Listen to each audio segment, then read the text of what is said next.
diversidad, realidades diversas. Una dosis de diálogo. Una porción grande de crítica. Unas gotas de marea verde. ¡Ups! Se derramó. Y el ingrediente especial, feminismos diversos. Y también decisiones. Sobre todo ahora que estamos en elecciones. Pongámosle también más voces, las de las mujeres, campesinas, indígenas, afrodescendientes, negras y las disidencias sexogenéricas. Pócima Crítica, especial Elecciones 2021.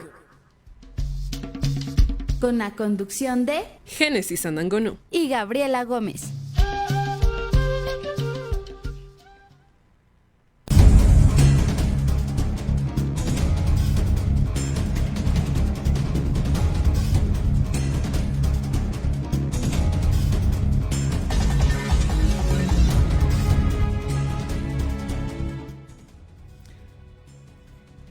Hola, ¿qué tal amigos, amigas y amigues? Estamos nuevamente en un programa más de Pócima Crítica para conversar con candidatas al respecto de derechos sexuales y reproductivos, derechos de las niñas, niños y adolescentes y mujeres, por supuesto. Hoy yo soy Génesis Anangonó y hoy me acompaña Gabriela Gómez, como todos los programas de Pócima Crítica.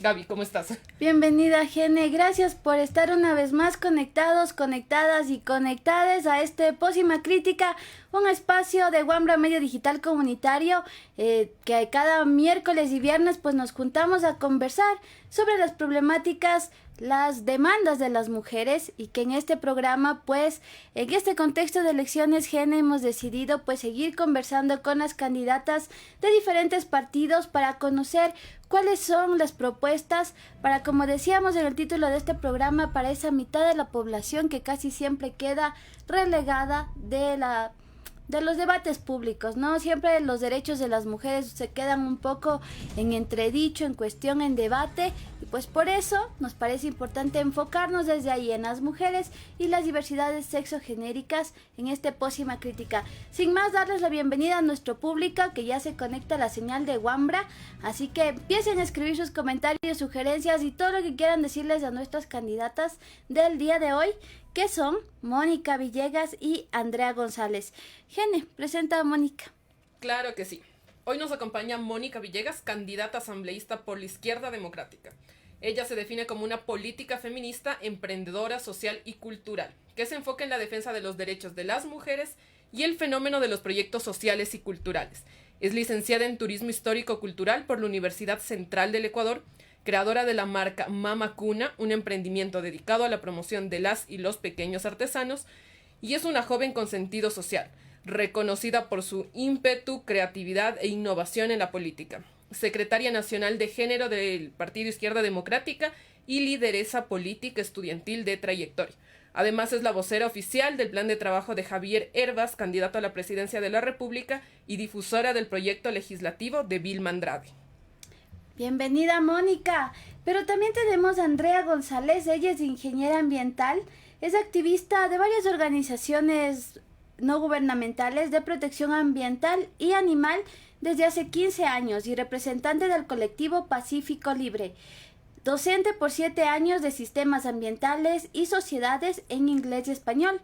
Además, finalista nacional del concurso Bayer Encuentro Juvenil Ambiental con el proyecto Manejo de CO2 a través de bonos de carbono en Ecuador, aquí en la ciudad de Quito. Jueza honoraria de los premios Latinoamérica Verdes, candidata a viceprefecta del Guayas para el periodo 2019-2024 con propuestas alineadas a los objetivos del desarrollo del milenio de la ONU. Además, promotora del desarrollo sostenible y la conservación de espacios naturales. Es madre de 2 niños, 2 perros, un gato, todos adoptados, menos los humanos, y ciudadana del mundo. Ese es el perfil que Andrea nos ha compartido para que nosotros les compartamos también a ustedes a través de nuestro programa. Y pues nada, con esta primera bienvenida, también decirles a nuestro público que ya con esta primera parte de conocer a nuestras candidatas, pues les vayan haciendo preguntas. La una, ingeniera ambiental, enfocada en los temas de ambiente, y por otro lado tenemos a una candidata desde una línea feminista. Así que empiecen a hacer sus preguntas que les vamos a estar leyendo. Bienvenida, Mónica, bienvenida, Andrea. Ya pueden encender sus micrófonos. Empiecen presentándose a nuestro público. Mónica. Hola, ¿cómo estás? Un saludo a toda la audiencia. Muchísimas gracias por la invitación. Más que es una presentación, yo creo que la voz de las mujeres y la voz de todas las ecuatorianas que se ha venido apagando los últimos meses y sobre todo en épocas de pandemia, que seguimos en esta pandemia, tiene que seguir siendo ensalzada en todos los medios de comunicación y sobre todo desde la política ecuatoriana. Las mujeres sí podemos hacer una trayectoria política.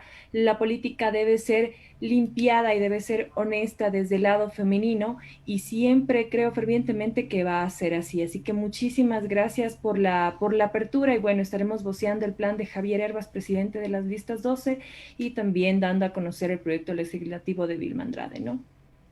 Gracias, Mónica. Andrea, preséntese con nuestro público. Muchísimas, muchísimas gracias por la invitación, Génesis, Gabriela, hola Mónica, ¿cómo estás?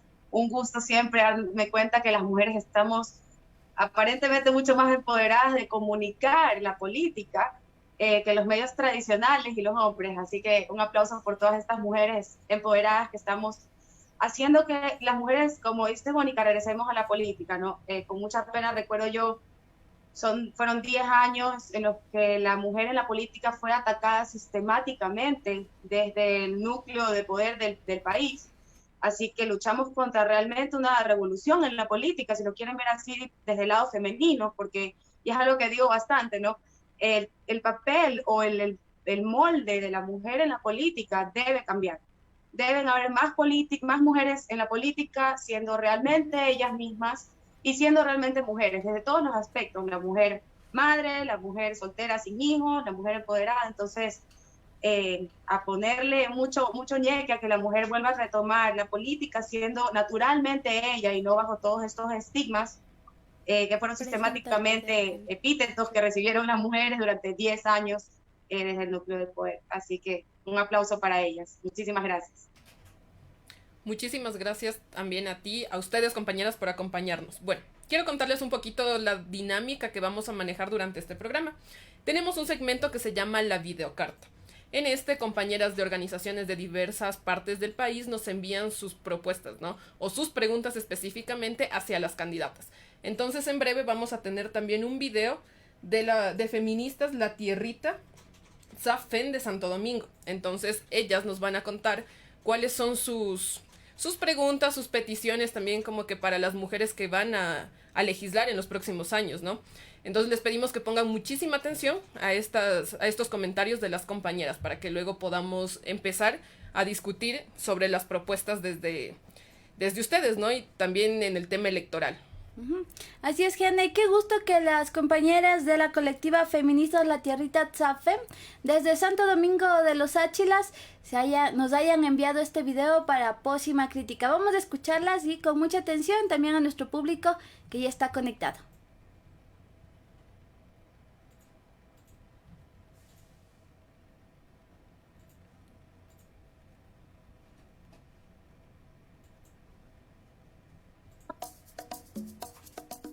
Somos de Santo Domingo, donde como en todo el Ecuador vivimos en un contexto de urgencia en violencia machista, a pesar de que el Estado se niega a reconocerlo. Día a día, en nuestra provincia, los casos de feminicidios pasan de largo con su impunidad. Las sobrevivientes de abuso sexual son revictimizadas por los procesos legales actuales y su personal, sin conocimiento, en enfoque de género. La mercantilización y sexualización femenina pasa a ser algo tan naturalizado, hasta en espacios municipales, exponiendo su pacto patriarcal, sintiendo un desamparo social y político. En nuestros derechos, que al parecer solo sirven para vender una campaña empoderante, entre comillas, en el ámbito electoral. Por eso hoy lo exponemos y nos dirigimos a las candidatas asambleístas de la provincia, haciendo estas siguientes preguntas. La primera: considerando que fue reducido el presupuesto para la Ley de Erradicación de Violencia para la Mujer, ¿qué garantías constitucionales consideran que hay que fomentar para la ejecución de esta ley que tenga el alcance necesario? La siguiente es: si se piensa desarrollar leyes que cambien las condiciones patriarcales sobre el trabajo, la educación y la salud, ¿y qué garantías constitucionales en cada ley incluirían la necesidad de un mejor presupuesto? La siguiente pregunta. A los legisladores o legisladoras, ¿qué proyectos de ley proponen en relación a la violencia machista? ¿Cuál ha sido su trabajo en relación al tema? Y del presupuesto general, ¿a cuánto se apelaría para las partidas presupuestarias de las mismas? La siguiente pregunta. Si se plantea reformar la reforma al artículo 150 del COIP sobre la despenalización del aborto por violación y cómo votaría. Nos dirigimos como miembros de Feministas La Tierrita SAFEM. Este ha sido nuestro aporte. Esperamos que nuestras preguntas sean contestadas. Muchas gracias. Ese video con varias preguntas que ya nos la han traído otras compañeras también de otras colectivas y que se repite precisamente por esa urgencia de hablar y de trabajar en contra de esa violencia de género que cada día deja a mujeres no solamente violentadas, sino también unos altos índices de feminicidio en los cuales nuestro país se encuentra pues todavía trabajando y que nos preocupa demasiado. Vamos con un saludo para Dayana ya en Santo Domingo, pues vamos a iniciar con estas preguntas que hemos recogido 3 o 4 de las más relevantes, Génesis, que tienen que ver, uno, con la trayectoria que ustedes han tenido respecto al trabajo para combatir la violencia de género. Partamos con esa y vamos a ir haciendo las otras preguntas. De acuerdo.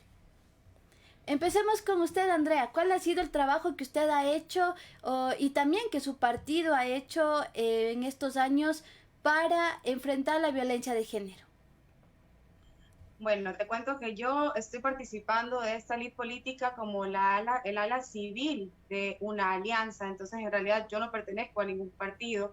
Como lo comentaba, soy activista hace más de 15 años y la Alianza de Honestidad, que es la lista 1751, yo participo en la parte de el movimiento CER, que en realidad somos civiles que hemos trabajado en distintas ramas del activismo.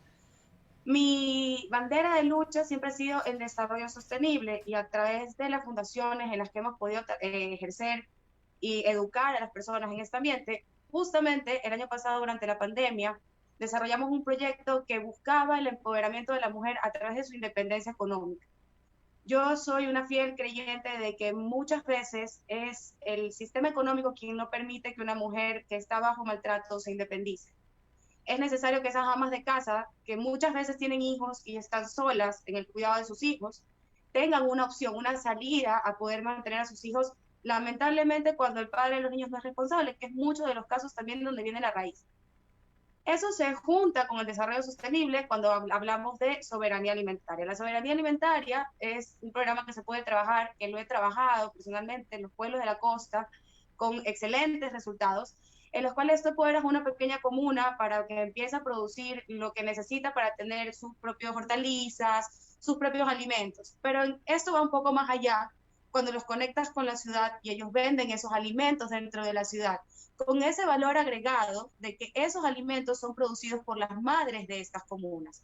Entonces eso es una realidad, por ejemplo, en Montesinaí, donde los huertos están manejados por las madres y ellas venden el excedente en una feria donde hay otras personas que pueden pagar el valor agregado, no solamente porque esa comuna está cuidando el bosque, si quieres verlo desde el punto de vista ambientalista, sino que se empodera a cada madre de casa que pueda hacer los suministros que necesitan los huertos, el humus, la tierra, lo demás, y tener independencia económica. Entonces, por ese lado he tenido la oportunidad de trabajar durante todo el 2020 en el programa Sembrando tu Comuna de Fundación La Iguana, empoderando a las amas de casa de Montesinaí, Olón, Chongón, y en futuro esperemos que allá también llegue. Desde ese punto de vista, ¿no? Darles la seguridad económica de que ellas sepan que no necesitan estar en la casa bajo la opresión de alguien porque no tienen cómo alimentar a sus hijos, que es una de las más duras realidades que puede tener una mujer. Sí, la violencia de género es de carácter estructural y entre ellas el empoderamiento económico es una de las alternativas que puede favorecer a las mujeres para salir de esa violencia. Sin embargo, ya a nivel de la gobernabilidad, de la legislación, pues la tarea es un poco más ardua. Así que vamos a seguir conversando de esto, pero que quiero pasar a preguntarle también a Mónica respecto a esta pregunta que nos hacían las compañeras de Santo Domingo. Cuéntanos un poco respecto a lo que has podido hacer, pero también el partido que ya ha tenido varios años y que es un partido de trayectoria, que ha estado dentro de la Asamblea, ha estado siendo parte de la Asamblea Nacional.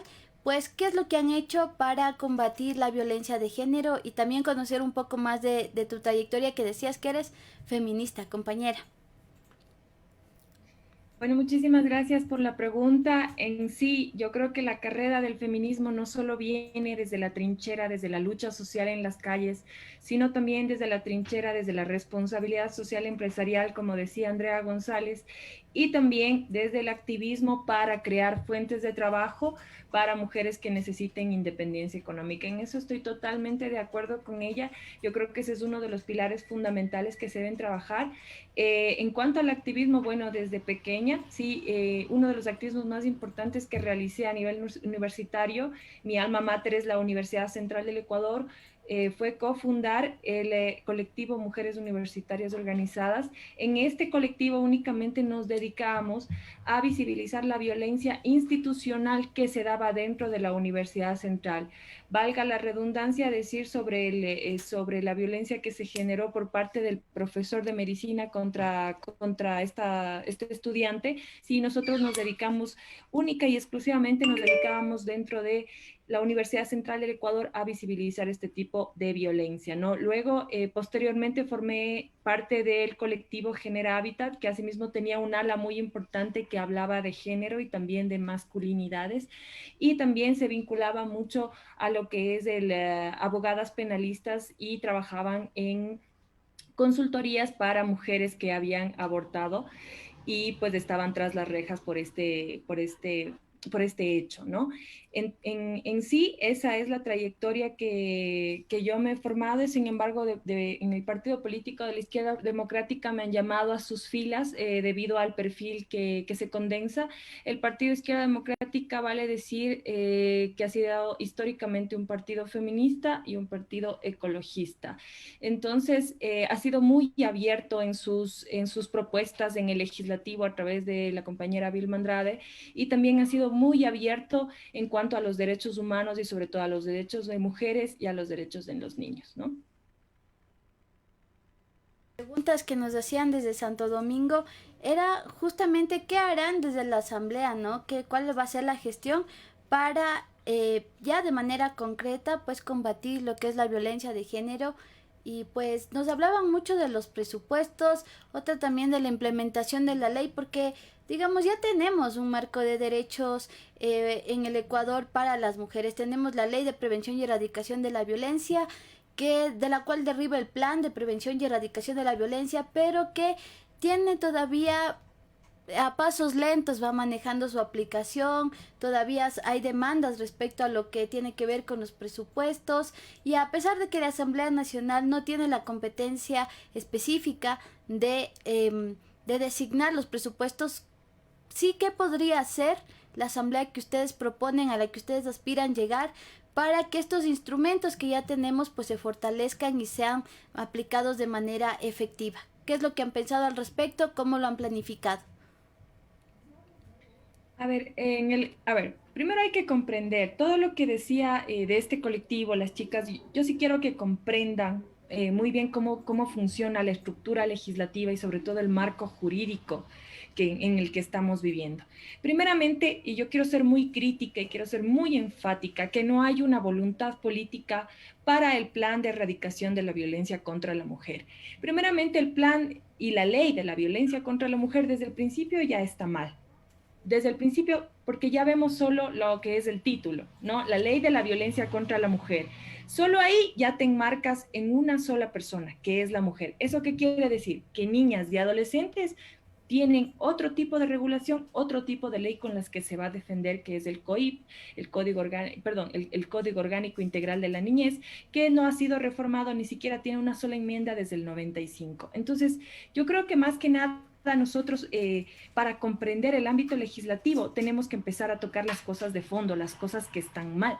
Porque yo, para poder aumentar y exigir el presupuesto, por ejemplo, se propuso 14 millones de dólares para el plan de erradicación de la violencia contra la mujer y solo dieron 627 mil dólares, pero ¿qué es lo que está pasando? Lo que está pasando también es la administración pública, las cosas de fondo que debemos topar. Yo como política estudiantil y como una trayectoria de política estudiantil que he tenido dentro de la Universidad Central, sí te puedo decir cómo funcionan los presupuestos, porque una cosa es el presupuesto y otra cosa es el dinero físico que tú vas a usar. Sí, yo te pongo un ejemplo que cuando yo estuve en la Universidad Central, más o menos recibían de 9 a 10 millones de dólares al año, ¿sí? ¿Y qué pasaba? Que al final del año tenían que devolver como 3 o 4 millones de dólares. Y nosotros no teníamos dónde sentarnos, no teníamos dónde recibir clases. Entonces es importante topar el tema de la administración pública, de que ese tipo de presupuestos no están dándole un buen uso. Y sobre todo los entes de corrupción están topando esos presupuestos que no quieren ser devueltos al Estado. Debemos tocar las cosas de fondo antes de tratar el presupuesto que se debe dar. Como te digo, la ley de la violencia contra la mujer, desde mi perspectiva y desde mi experiencia, debe ser reformada y puesta en debate nuevamente y debe tener nuevos artículos. ¿Por qué? Porque necesitamos incluir a las niñas y las adolescentes dentro de esa ley.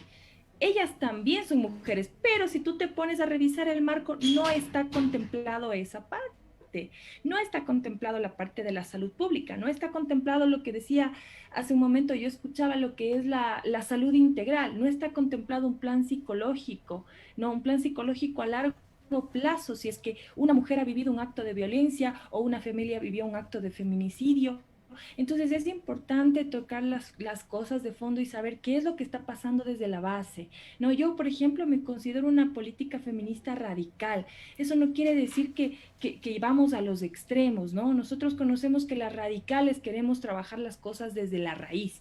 Y si no arrancamos el problema de raíz, la cuestión de la corrupción dentro de los presupuestos generales del Estado que se brinda a todo este tipo de planes, si no topamos el tema de que la ley desde un principio está mal hecha, si no topamos el tema de que la Asamblea Nacional tuvo un cierto tiempo para construir la ley de la violencia contra la mujer y tuvo como un reloj y les dijeron, hoy día se acaba y hoy día presenta. No tuvieron más tiempo de tratar y de debatir un tema tan sensible para la sociedad.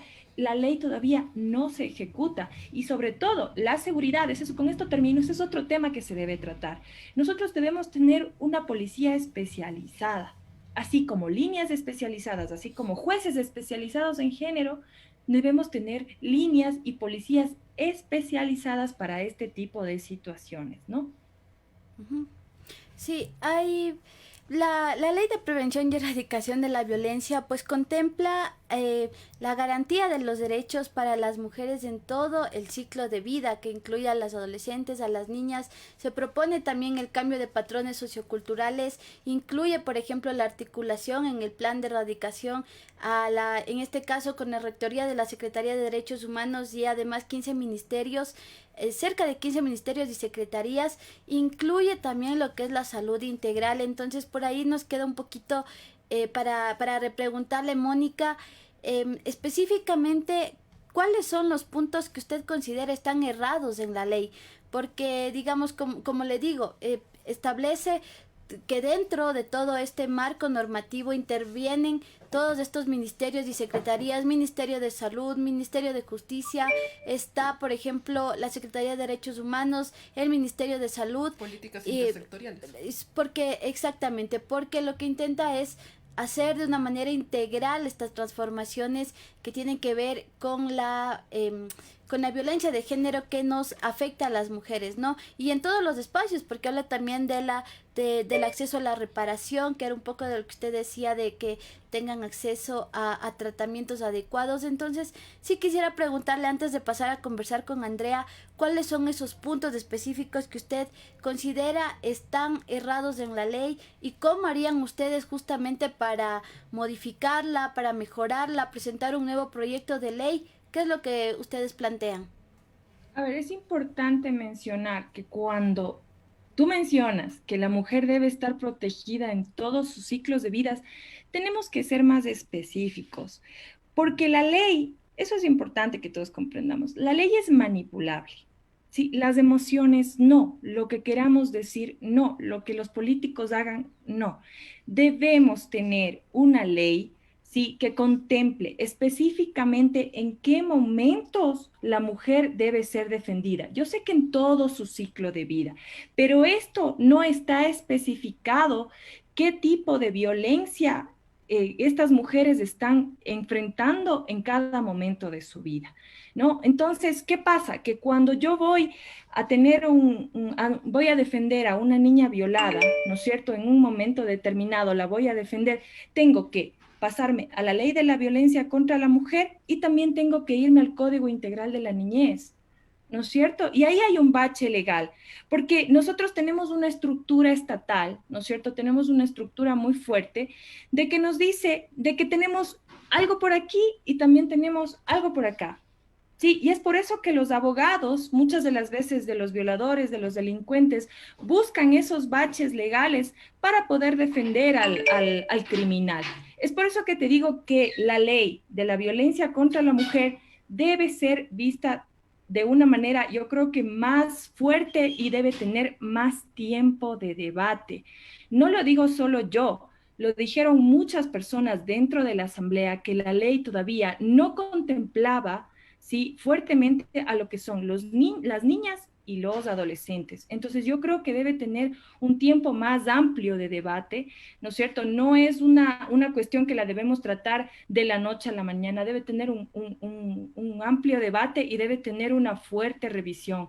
Y sobre todo, como te digo, las cuestiones de la cuestión, por ejemplo, del aborto, debemos incluirla en la ley de la violencia contra la mujer y también debemos tener aparte, ¿no es cierto?, un reglamento o un código dentro de la Asamblea que nos permita no tener baches legales y nuevamente volver a la ley de la violencia contra la mujer. Como te digo, la cuestión del presupuesto es una cuestión secundaria. Primero debemos contemplar exactamente qué es lo que hace falta dentro de la ley de la violencia contra la mujer.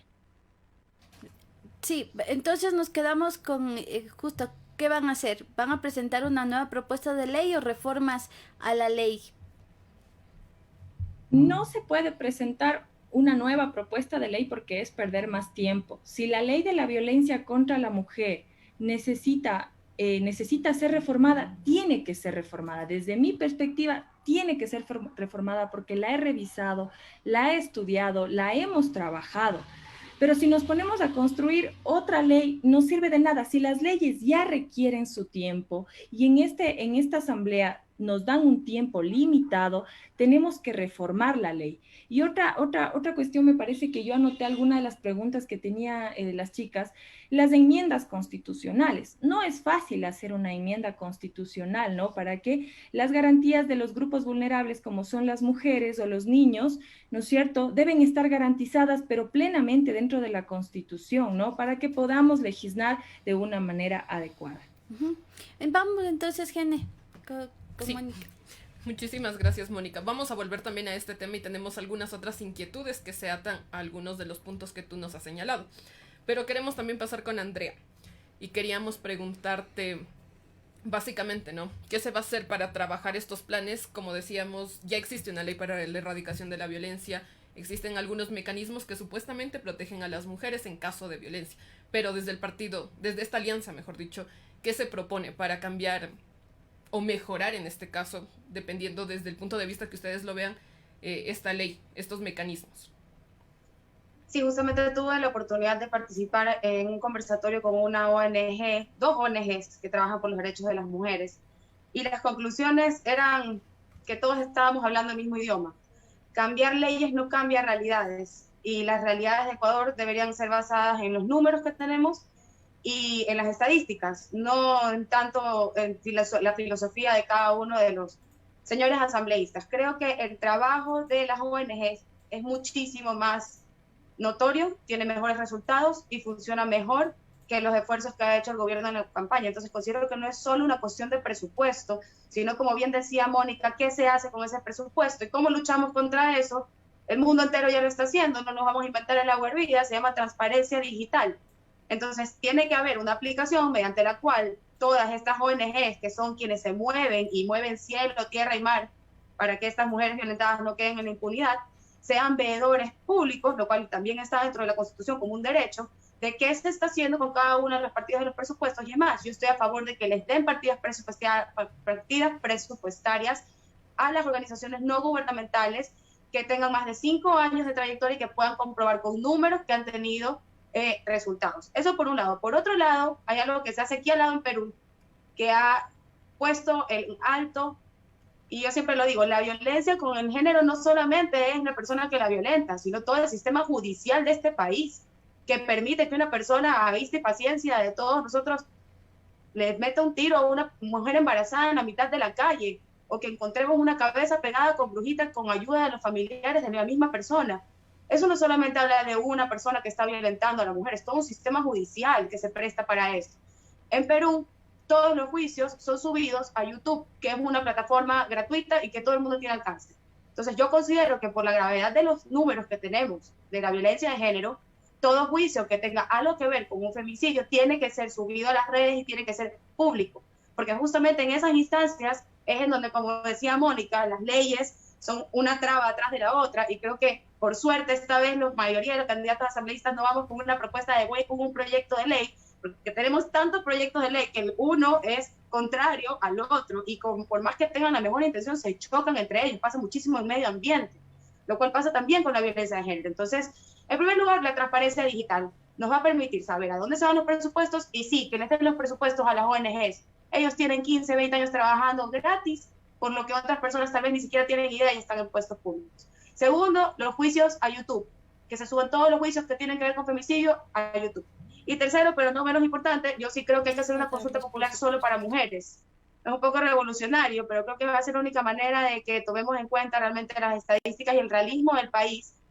Me imagino que va a ser un día maravilloso en el que todas saldremos de nuestras casas y tenemos una excusa para irnos un rato, pero sí considero que es urgente una consulta popular hacia las mujeres en todo lo que refiere al derecho de nuestro cuerpo, porque lo hemos dejado en manos de extraños, literalmente. Yo como mujer me siento alienada cuando otra persona que no es una mujer opina sobre mi cuerpo, porque lamentablemente al César lo que es el César. Esas son realmente las 3 propuestas como para hacer un resumen de lo que queremos hacer en la Asamblea respecto a violencia de género. De acuerdo. Ya vamos a pasar a esto del tema del cuerpo de las mujeres. Sin embargo, a mí me queda una duda, ¿no? Pero ¿qué solucionamos? Al menos yo no lo entiendo, ¿no? Desde la perspectiva ciudadana incluso no entiendo. ¿Qué solucionamos con el juicio subido a YouTube? Si finalmente las coimas y todo el sistema de corrupción se da detrás de una amiga muy cercana a mí, a la que le quitaron sus hijos, con las más viles mañas judiciales que puedan existir. Y por más que hubo la poca protesta civil que a través de las ONG pudimos hacer para que le devolvieran a sus hijos, hasta el día de hoy no las tienen. Y es un caso que se repite bastante, sobre todo acá en Guayaquil, con hombres de poder. Entonces, realmente, cuando tú le das a la ciudadanía el poder de estar presente en los juicios, considero que hay mucha más presión para el juez tomar una posición correcta, porque tiene veeduría del pueblo. Estamos conscientes que el país no confía en los jueces, no confía en los juzgados, el 97% del país desaprueba la asamblea. Necesitan saber que los estamos viendo. Necesitamos que los jueces sepan que hay ONG feministas viendo qué están haciendo con el juicio, y que si toman una decisión que va en contra de cualquier lógica por estas artimañas que tienen las leyes contradictorias, donde solo los abogados y los jueces entienden cómo funciona, por más que veamos que una mujer atropella a un hombre en un video, no hay suficientes pruebas. Entonces es una locura. Yo creo que el sistema judicial necesita que la sociedad civil sea el principal veedor de las cosas las decisiones que se toman.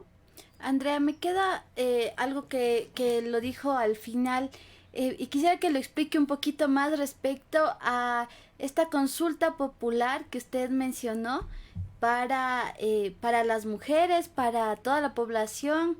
¿Para qué sería? Explíquenos un poquito más esta última parte que mencionó.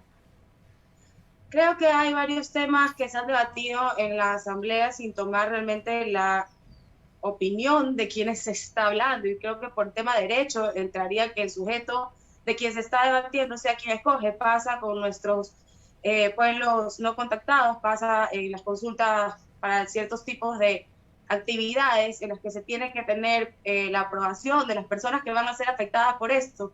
¿Por qué las leyes que hablan de las mujeres no son consultadas por las mujeres? Yo creo que estaríamos de locos si hacemos una consulta popular acerca de el derecho del cuerpo de la mujer en el que un hombre también tenga que votar. Considero que es justo y necesario que las mujeres voten por las leyes que solamente las van a afectar a ellas, tanto como la despenalización del aborto en caso de violación a las menores de edad, como en el caso de la despenalización del aborto como tal, entre otras cosas que hemos estado conversando con ONG, porque es bastante tela que cortar, pero realmente de una consulta popular solo para mujeres se podría tomar muchos números. Yo soy del plano realista, yo creo que hay que trabajar con los números en el territorio. Hasta que no tengamos una consulta popular de cuántas mujeres están a favor o en contra de la despenalización del aborto, no podemos hablar. Sí, pero Andrea, ahí estaríamos cayendo en un error, digamos, incluso jurídico, que hoy conversaba con una compañera que es abogada, y es que los derechos no se pueden consultar, y eso es algo que varios candidatos y candidatas han repetido respecto, y específicamente en este tema del aborto, que es lo más recurrente, hablar de una consulta popular para este tema. Cuando hablamos de la... En este caso de la despenalización del aborto, estamos hablando de un tema de justicia social y por otro lado también de salud pública. Entonces sería someter a consulta el derecho a la salud, el derecho universal a la salud, que no es lo mismo consultar a un territorio que la intervención de un territorio, ¿no? Que es algo diferente a si quienes sí y quienes no van a merecer el derecho a la salud. Entonces, por ahí un poco... para analizar esto, ¿no? Respecto a lo que se ha dicho respecto a las consultas. Que definitivamente es un derecho, pero ya te digo, voy por la rama del realismo y hoy, ahorita que estamos hablando, está penalizado. Entonces necesitamos avanzar. Soy de la rama del realismo, estoy completamente de acuerdo contigo que no es un derecho, no tiene por qué ir a consulta popular, pero la realidad ahorita es que los asambleístas están discutiendo ese derecho. Entonces vamos para adelante porque estoy segura que de esa consulta popular van a salir números muy, muy, muy potentes con los que de aquí en adelante se podría ya por fin hablar de una ley que englobe todo lo demás. Mientras tanto estamos filosofando, digamos. Sí, justamente también otra de las preguntas que hacían las compañeras de la colectiva Feministas La Tierrita de Santo Domingo era respecto a lo que ustedes plantean para la reforma al artículo 150, que tiene que ver justamente con este tema que es la despenalización del aborto. Más que la despenalización, porque es legal en nuestro país, eso hay que decirlo, es legal en 3 causales, y lo que hemos estado, digamos, de alguna manera luchando desde 2013 es la ampliación de las causales para el aborto no punible, ¿no? Recordarles a nuestras compañeras de que nos ven que el contexto actual es que ya no está en la asamblea, el debate sobre esta temática está en la Corte Constitucional, que se espera de ella una sentencia a las demandas que han colocado varias organizaciones de la sociedad civil para que consultarles sobre este tema, ¿no? Pero en el caso de que la Corte falle en contra de la salud y la vida de las mujeres, tenemos aquí una pregunta que la hacen las compañeras de Santo Domingo y también en nuestro chat, que dice: para las dos invitadas, ¿qué opinan sobre la despenalización del aborto? Creo que ya han sido claras, pero preguntarles más bien, ¿cuál sería la vía legal que ustedes como políticas y como partido han planeado, han pensado, le han analizado en este contexto que tenemos? Por un lado ya las demandas en la Corte, por otro lado ya se lo discutió en la Asamblea. ¿Qué es lo que ustedes proponen para este tema específico de el aborto? Bueno, a ver. Mónica, en adelante. un país subdesarrollado, en un país como el nuestro, donde la educación es una de las últimas ruedas del coche, como le decimos coloquialmente, lo único que nos queda es la lucha social. Sí, la lucha social es la base de la defensa de los derechos humanos y de la defensa de los derechos de las mujeres. Aquí en el Ecuador y a nivel mundial, las mujeres históricamente nunca hemos conseguido nada por las buenas. Y eso quiero ser muy enfática. Todo se consigue por las malas. Todo se consigue en la lucha en las calles luchando. Yo estoy prácticamente segura que el fallo de la Corte Constitucional va a ser en contra, porque la Corte Constitucional es una institución que se encuentra totalmente politizada y las instituciones deben dejar de ser politizadas para poder entrar en un Ecuador de derechos y en un Ecuador que tenga una constitución y sobre todo unas leyes limpias a favor de los derechos humanos. La Fiscalía General del Estado es un ente totalmente politizado y corrupto. Si nosotros, como les decía hace un rato, no tocamos los temas de fondo, seguimos arando en el mar. En Argentina, la despenalización del aborto en caso de violación fue despenalizado en los años 70. Nosotros desde el año 2006, si no estoy mal, la Organización de las Naciones Unidas nos vive suplicando que despenalicemos el aborto en caso de violación. Yo en todas mis entrevistas siempre menciono lo siguiente, aunque yo sé que sería un sueño inalcanzable, es que el aborto en caso de violación ni siquiera tendría que entrar a debate. Yo creo que tendría únicamente que entrar al Pleno para tener 135 votos a favor y que se despenalice el aborto en caso de violación, porque es una cuestión de derechos, es una cuestión de humanidad. Ahora, como te digo, ¿qué es lo que va a pasar? La Corte Constitucional va a fallar en contra de esta demanda. Sin embargo, yo personalmente, como te digo, si es que llego a la asamblea, ¿sí? Lo que primero se va a hacer, para mí, yo no sé si ustedes están de acuerdo, chicas, es el veto del Ejecutivo. A mí me parece un autoritarismo el veto del Ejecutivo. Es totalmente, para mí, antiderechos, ¿no? Cuando se mandó el Código Orgánico de la Salud, vete el presidente y queda 2 años ahí, no podemos tocar absolutamente nada. Yo creo que la Asamblea Nacional tiene más representatividad que el mismo Ejecutivo, son 137 personas a nivel país que fueron elegidas en las urnas y tiene mucha más representatividad y tiene mucho más poder que el Ejecutivo, ¿no? La Asamblea Nacional es el primer poder del Estado. Entonces, prácticamente una de mis propuestas es luchar desde todos los grupos sociales, desde las organizaciones sociales. Vale decir que el partido que me representa es un partido que nace de las organizaciones sociales y los activismos y sobre todo ONGs, fundaciones, colectivos que apoyan esta causa, debemos presionar con la lucha social en la Asamblea Nacional. La Asamblea Nacional, desde mi perspectiva, es el único ente que nos puede dar la garantía de esta lucha y sobre todo poder seguir avanzando en leyes de mujeres.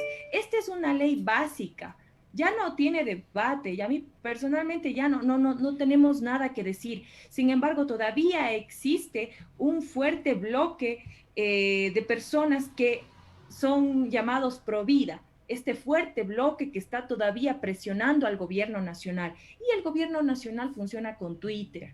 No, yo soy muy enfática en esto. Yo creo que funciona con Twitter. Si un Twitter pro vida tiene más retweets y más comentarios a favor de los pro vida, el gobierno nacional no hace nada, ¿no es cierto? Entonces, la lucha social yo creo que se debe fomentar desde las organizaciones sociales y apoyar a las personas que están dentro de la asamblea para la despenalización del aborto en caso de violación.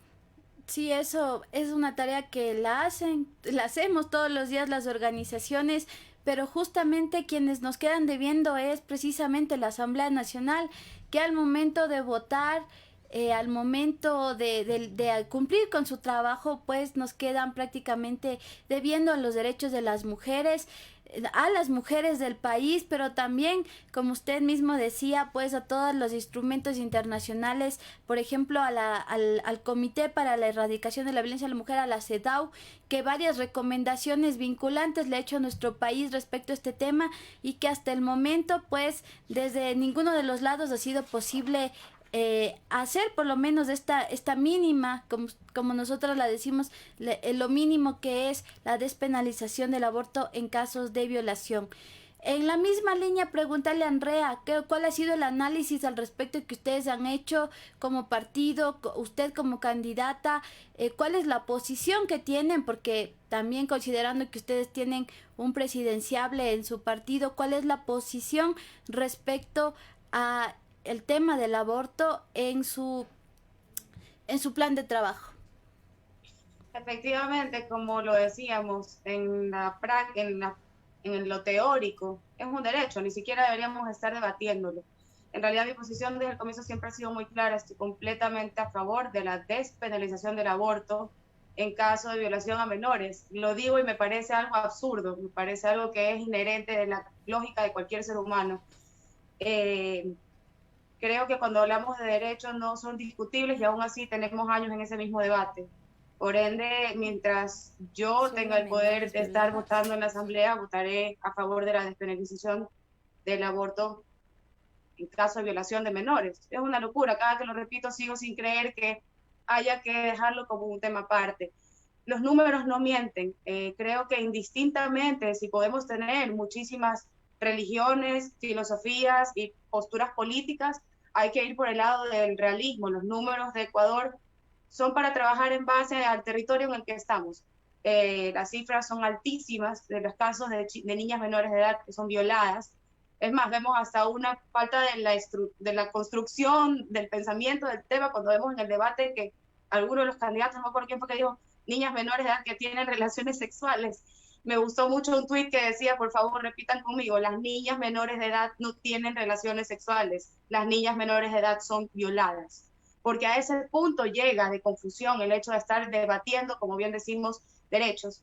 Así que mi posición siempre ha sido clara, a diferencia de Mónica, a quien de una vez le digo que la admiro mucho, el feminismo no ha sido mi lucha es en desarrollo sostenible, que va muchísimo de la mano con empoderar a la mujer, pero creo que desde el momento en que una mujer participa activamente en la política, o habla en voz alta y por sí misma, como dice una cita de Coco Chanel que me gusta decir, ya está siendo feminista, si feminismo significa la igualdad de derechos.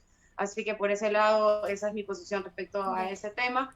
Y ya te digo, me gustaría no tener que hacer una consulta popular, pero yo considero que es el medio más potente para poder, de una vez por todas, dejar en claro que esto es algo que estamos a miles de años luz atrasados como país si seguimos permitiendo eso. Mónica, Andrea, gracias por su respuesta. Sí, bueno, aprovechando que estamos en esta línea hablando de derechos de las mujeres y de las personas gestantes al aborto, nos llega una pregunta de Igma Judith Anchapax y ella nos pregunta para las dos, ¿no? ¿Qué opinan sobre el aborto? Entonces, ustedes han manifestado su apertura para la despenalización del aborto en caso de violación. ¿Solo es en ese caso? ¿No hablamos del aborto en todas sus causales y por el derecho a decidir de las mujeres? Vamos con Mónica, por favor. Como una feminista radical, yo tengo que ser sincera. Aún así, políticamente no le convenga al partido y no me convenga a mí como candidata.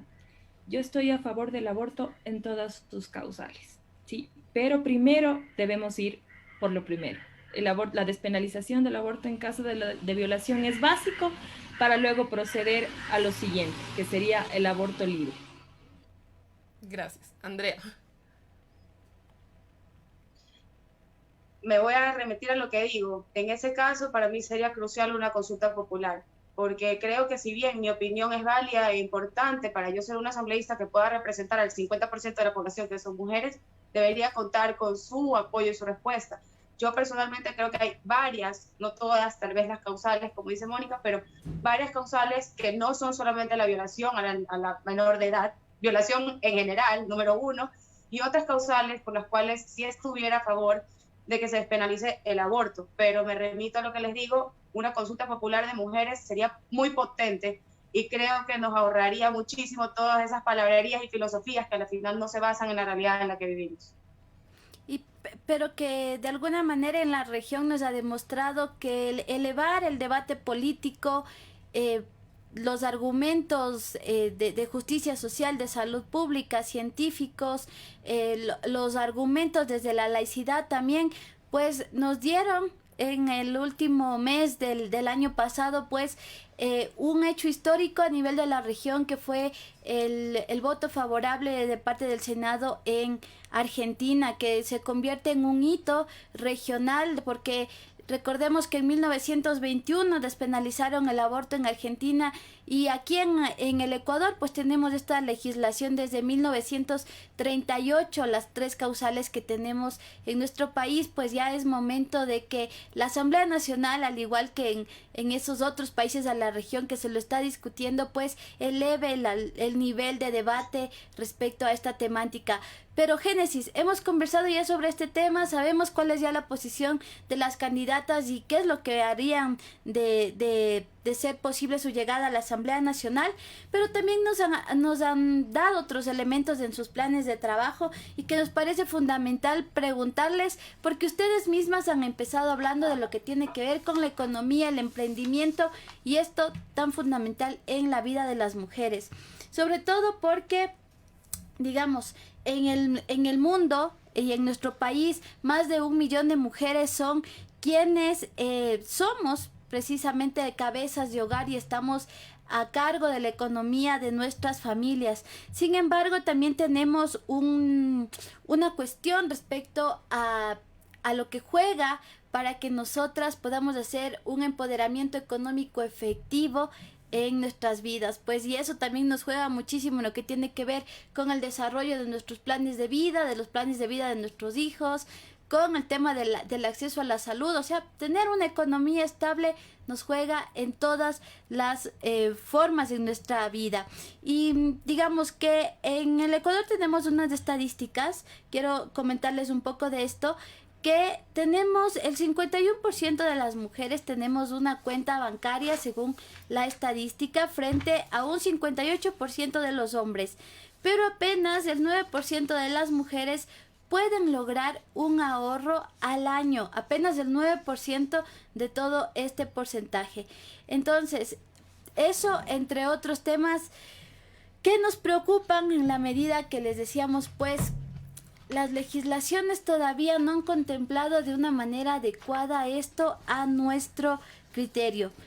Desde la CEDAW, desde las recomendaciones de algunas organizaciones, incluso se le pide a varios ministerios diseñar e implementar políticas nacionales de protección social a las personas de todas las edades y también incluyendo a las mujeres, pero ¿cómo lo harían ustedes desde la Asamblea? ¿Qué es lo que podemos hacer para que esta desigualdad en el tema económico, pues de que por un lado ser las que sostenemos la casa, sostenemos la economía, por otro lado pues tengamos garantías para que eso sea posible? Empecemos con usted, Andrea. Listo. Justamente como comentabas, yo comencé con el tema económico porque la realidad es así. Es fácil hablar de empoderar a la mujer y es difícil imaginarse una mujer en su casa con 2 niños sin nadie que la ayude, yendo a trabajar y pudiendo regresar a su casa a dar el pan. En ese sentido, sí creo que el préstamo especial para mujeres y madres debe ser un impulso y una realidad, lo cual también va a hacer que la mujer se sienta más valiosa porque tiene acceso a un crédito diferenciado. Es algo que lo hemos venido discutiendo y que puede funcionar también tipo como pequeñas ONGs o más que ONGs, pequeñas asociaciones como tipo bancos que puedan funcionar a nivel de barrio, que ayuden a estas madres a que tengan préstamos con menores intereses y a más largo plazo, para que puedan trabajar desde casa, para que puedan emprender. Obviamente la crisis económica del país es una cosa que ya sale de lo normal y obviamente necesita medidas extraordinarias, pero para hablar de datos, una mujer gana en promedio 22 a 24% menos que un hombre, y esto es si es que tiene trabajo. Muchas mujeres en este país son emprendedoras innatas, tienen algo que pueden hacer y que tuvieran el tiempo, pero les hace falta justamente el impulso económico para poder emprender. Entonces es necesario tener un tipo de préstamo y un tipo de crédito, así como el IS para los estudiantes, un tipo de crédito específico para madres que estén en situación vulnerable, pueden ser madres solteras o divorciadas, que tengan que al mismo tiempo, como tú dices, ser quienes traen el pan a la casa y al mismo tiempo quienes tienen que salir a trabajar. Entonces, ahí es cuando yo considero que dejan a la mujer sin salida y que es más probable que ella soporte justamente violencia de género porque no tiene otra opción. Sí, Andrea, pero eso es las ONGs no son parte del Estado. ¿Cuál es esa transformación estructural que desde el Estado se tiene que hacer para que efectivamente pues las mujeres logren ese empoderamiento económico, más que el empoderamiento, porque empoderadas de la necesidad de tener una economía, pues ya estamos, pero de que hayan los mecanismos para que efectivamente logremos un acceso al crédito, cuando hay créditos diferenciados para las mujeres. De hecho, por ejemplo, Ban Ecuador tiene un crédito diferenciado para las mujeres pero los requisitos a los que nos colocan son casi imposibles de cumplir para una mujer, como usted dice, que trabaja, tiene hijos, es cabeza de hogar. Eso es casi imposible, y lo puedo hablar incluso desde la realidad muy cercana. Eso es prácticamente imposible. Entonces se necesitan reformas de carácter más estructural, que las ONGs pues no lo pueden hacer porque no son parte del Estado. No, por supuesto, por eso justamente te hablaba de un esfuerzo en conjunto de las ONG. ¿Por qué? Porque las ONG son quienes pueden empoderar a que las mujeres reclamemos que, si bien hay un solo crédito, hayan más y sean accesibles. El trabajo de las ONG es inmenso, y aparte tienen poder de redes. Las redes, como bien decía Mónica, a veces importa más un tweet que la realidad, y las realidades creen que se envían a través de Twitter cuando no es ni el 1% del país. Entonces, si trabajamos en conjunto, las ONG que saben de estos datos y de las realidades, junto con tanto la banca estatal como la banca privada, porque esto no tiene por qué ser un mal negocio, no tiene por qué ser un suicidio financiero, darle préstamos a las mujeres. Yo creo que muchos de esos van a ser excelentes negocios. Tenemos varios ejemplos de cómo mujeres han empezado vendiendo un café y un bolón en la esquina y terminan con 4 o 5 sucursales de bolón. Entonces, en realidad, la mujer, lo único que necesita es que tú le des el plazo, como tú bien dices, son un montón de requisitos que se necesitan para que te den el crédito. Entonces, que realmente eso funcione, podemos hablar, porque yo sí considero que la base de empoderar a la mujer es darle la independencia económica. Uno no puede salir adelante si las barrigas de sus hijos están vacías. Esa es la realidad. Ninguna madre va a poder salir a preocuparse sobre su negocio si lo primero que deja en casa son sus hijos con un estómago vacío. Entonces, que esos créditos funcionen a través del empoderamiento de las ONGs, de que las mujeres puedan ser sujetos de estos créditos, donde hayan dos cosas: mayor plazo, tal vez, no sé si bajas tasas de interés, ahora se ha puesto a bajar las tasas de intereses a costa de todo un debacle financiero, pero sí con mayores plazos, sí con educación. ¿Por qué no? Con algún acceso a un webinar gratuito, ahora que todo es online, sobre marketing y desarrollo de producto de valor agregado. El tema es empoderarlas como emprendedoras, no solamente por ser mujer. Es mujer, emprendedora, madre, ella es a la que se le debe dar el crédito y la educación. De acuerdo, Andrea, sí. Vamos a seguir conversando respecto al cómo concretamente hacer eso, porque hay una cuestión, digamos, que podemos decirlo y podemos pensarlo, pero y pensar en una articulación con muchas actorías en la sociedad. Sin embargo, hay una necesidad concreta que debe aterrizar, digamos, más allá de la retórica, en una propuesta concreta, y en este caso de carácter legislativo, que es lo que les compete a ustedes como posibles asambleístas para hacer esto posible. Me quedo con eso. Quiero ir con Mónica también en esta misma línea de pregunta, en este mismo ámbito que tiene que ver con el empoderamiento económico, y es que en uno de los debates presidenciales el candidato Javier Herbas decía que las mujeres ecuatorianas somos las más emprendedoras a nivel mundial, y me llamaba la atención y yo decía, ¿por qué es esto? ¿Es cierto ese dato, no? Y pues sí tiene razón en algo. Porque según un estudio realizado por el Global esto no lo voy a poder leer, pero Research Association, en 50 países y publicado a inicios del 2020, efectivamente, de esos 50 países en América Latina, Ecuador era el primero de los países en tener el mayor porcentaje de mujeres emprendedoras. Pero esto, lejos de ser algo loable y algo que podría ser utilizado como una retórica romántica y de empoderamiento, da cuenta de una grave crisis, porque efectivamente en los países de primer mundo, conocidos como de primer mundo, pues esto no sucede, y da cuenta de que hay una desigualdad que obliga a las mujeres, frente a una falta de empleo, frente a falta de oportunidades, pues a buscar a lo que llaman el emprendimiento. Nosotros le diríamos el empleo informal, que es a lo que aquí se le está llamando emprendimiento, y por eso este alto número. Por eso quisiera preguntarle, si ustedes lo han nombrado y lo han analizado, ¿cómo lo harían? ¿Cuál es la propuesta legislativa o en el plan de gobierno de su partido para hacer esto posible, Mónica? A ver, ahora sí, perdón, se me fue el audio. A ver, importante lo que Javier Herbas mencionaba. Él mencionó específicamente eso porque él se reúne a nivel semanal con nosotros. Sí, nosotros tenemos muchísimo que aportarle a él, es un hombre bastante abierto y a mí me parece muy atractivo que los hombres empiecen a hablar de mujeres. Como decía una gran feminista mexicana, ella decía que si es que las mujeres hablamos de mujeres no sirve de nada a largo plazo, pero si los hombres empiezan a hablar de mujeres, empezamos a romper el mundo. Entonces, importante esa frase, importante la cuestión del emprendimiento. Sí, es verdad, el Ecuador a nivel regional y a nivel de Latinoamérica somos el país pionero en emprendimiento femenino, pero asimismo somos el primer país que quiebra sus emprendimientos a partir del primer año. Importante también mencionar todos estos datos. eh, Cuando estuve representando al Ecuador en Kampala, la capital de Uganda, en África del Este, con un evento de la Organización de Mujeres a nivel mundial, sí, también teníamos estos datos ya hace 2 años que estuve ahí, donde las mujeres emprendían muchísimo a nivel mundial.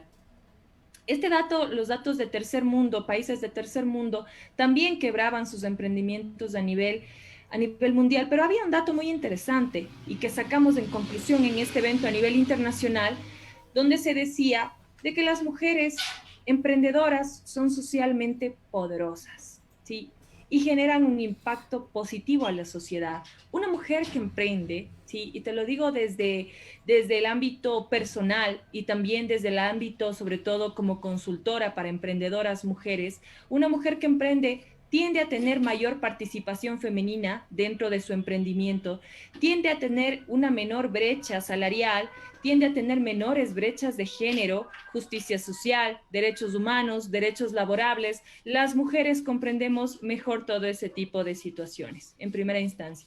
En segunda instancia, lo que tú decías del empleo informal yo lo digo empleo informal, no le digo venta ambulante o venta informal, porque en el Ecuador tenemos un alto índice de venta informal y también contamos con familias migrantes que se encuentran aquí, que en el caso de las familias migrantes son el 50% de esta estadística pertenecen a mujeres de familias migrantes, a madres de familia migrantes. Importante también este dato. Entonces, para tú generar un emprendimiento adecuado, un emprendimiento socialmente poderoso y un emprendimiento que genera un impacto positivo en la sociedad, debes tener primero una capacitación. Y eso es lo que nos hace falta dentro del Ecuador. En el Ecuador la capacitación es prácticamente nula. No quiero aquí mucho ahondar en el partido político que represento, pero sí quiero decir la verdad. El partido político de la Izquierda Democrática es el único partido político que capacita a hombres y mujeres para ser líderes políticos. En el última instancia tuvimos un diplomado internacional en democracia y liderazgo político certificado por la CETEC. Y créanme que posteriormente estaremos incentivando a través de diferentes plataformas capacitación para mujeres emprendedoras. El emprendimiento no es una venta informal, sin embargo, la venta informal debe ser respetada y sobre todo que forma parte de la dinámica social dentro del centro histórico y de la ciudad de Quito. Antes de ser política y antes de ser emprendedora, yo siempre fui una acérrima investigadora en antropología e investigación social. Entonces, también las vendedoras ambulantes y las mujeres que están en las calles también tienen algo que decir, también tienen algo que aportar, también tienen algo que decir a partir de esta sinergia social que se convierte en un elemento de estudio muy interesante dentro de la venta informal, ¿no?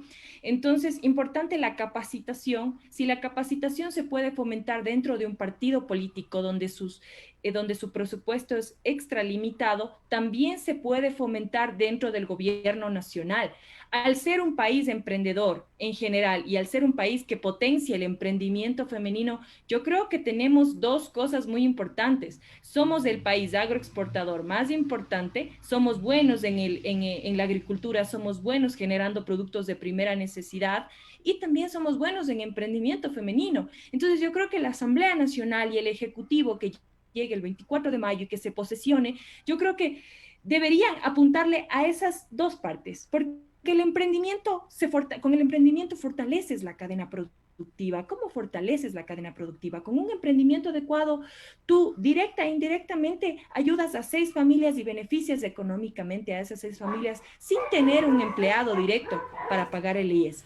Otra de las cosas muy importantes Mónica, Es la estamos economía un poquito, perdón que te corte, estamos un poco por ya cerrar con el tiempo justo. Quisiera que vayas directamente a la propuesta que ustedes han diseñado de manera concreta. ¿Cuál es desde la Asamblea lo que se puede hacer en el ámbito legislativo y de la fiscalización, que es el rol que les compete, si es que eso está contemplado en el plan de trabajo?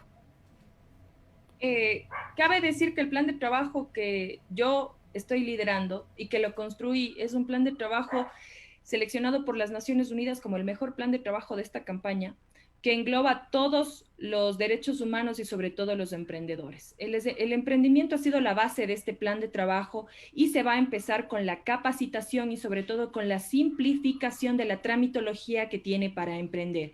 En el caso, como te digo, de las mujeres, yo creo que debe ser una prioridad la capacitación en la comercialización, ¿sí? Y sobre todo en la construcción de la empresa y cómo debe mantenerse esa empresa a largo plazo, con capacitaciones de administración, contabilidad, inventarios, etcétera, todo lo que tiene que tener un emprendimiento de tangibles o intangibles.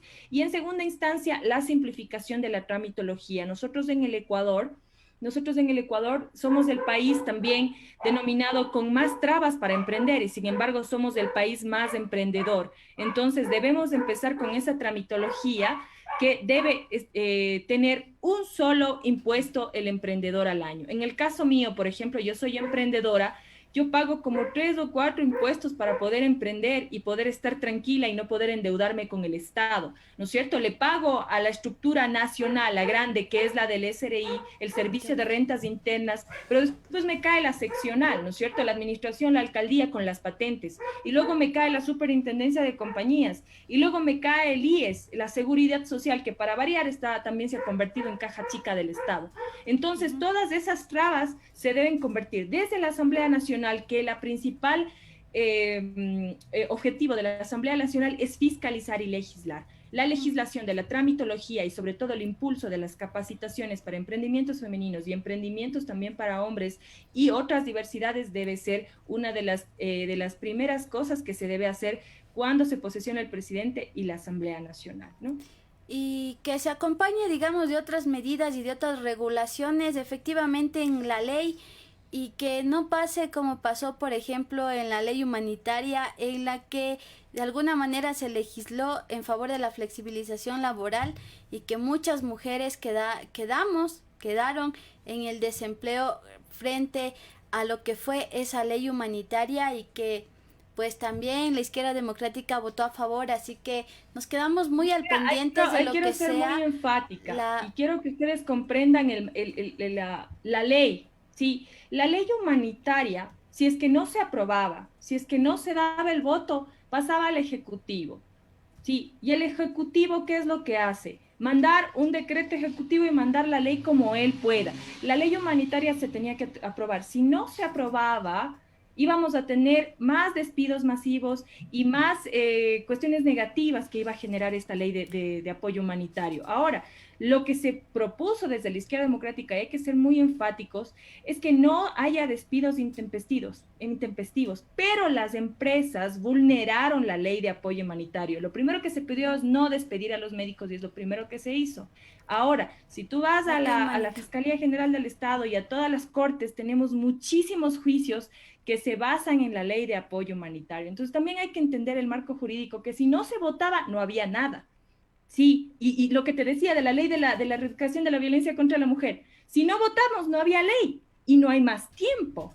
Sí, entonces esa es otra de las cosas también que debemos entender en el ámbito legal, de que hay, por ejemplo, en el caso mío, una propuesta a largo plazo es la bicameralidad, pasar al Senado y tener la Cámara de Diputados. ¿Para qué? Para que las leyes sean más ágiles, pero también más atendidas. Y también es una propuesta de concertación. Desde la Asamblea Nacional no se puede hacer así. O sea, También es una propuesta de concertación esta, y lastimosamente no la vamos a poder ahondar en este programa, pero esperamos poder seguir conversando y por supuesto seguir conociendo estas propuestas. Lastimosamente el tiempo se nos ha terminado en este programa, en este Pócima Crítica, pero nos quedamos con esto para que nuestro público conozca a Mónica Villegas y a Andrea González, que están como candidatas para la Asamblea Nacional.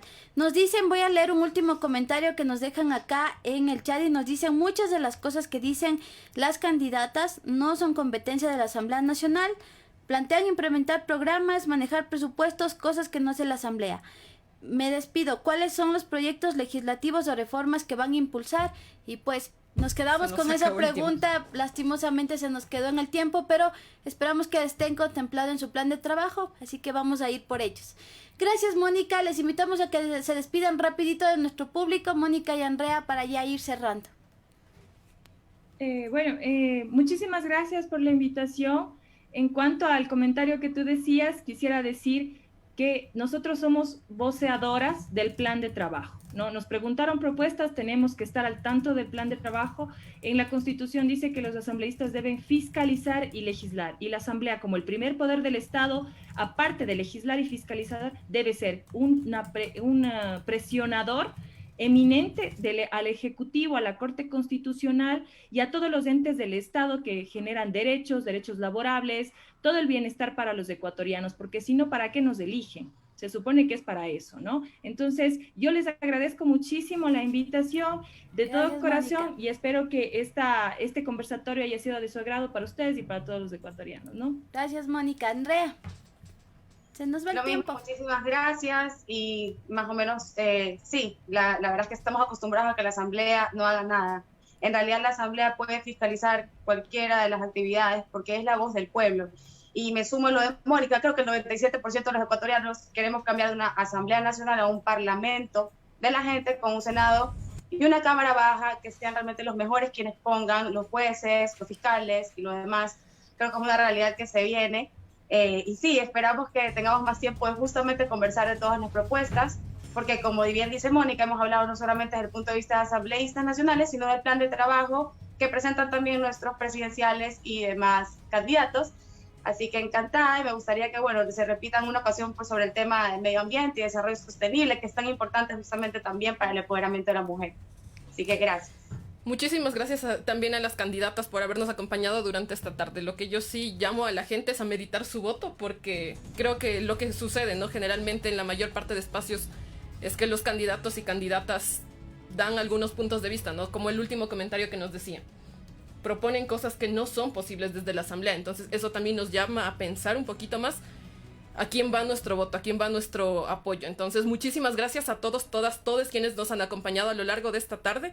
El viernes estamos nuevamente aquí con nuevas candidatas y nuevas propuestas. Muchísimas gracias. Y no se olviden de revisar las redes sociales de Wambra Medio Digital Comunitario, donde justamente estamos conversando de eso, Génesis, de cómo votar.